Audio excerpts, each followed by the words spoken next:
It's a quick walk around of my mini digger excavator hedger attachment.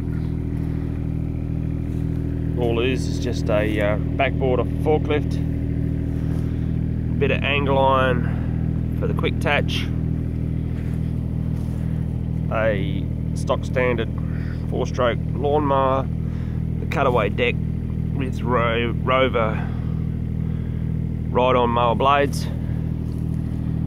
little cage to stop the plastic carburetor getting smashed. It's a second-hand mower, was discarded, and it's just held on with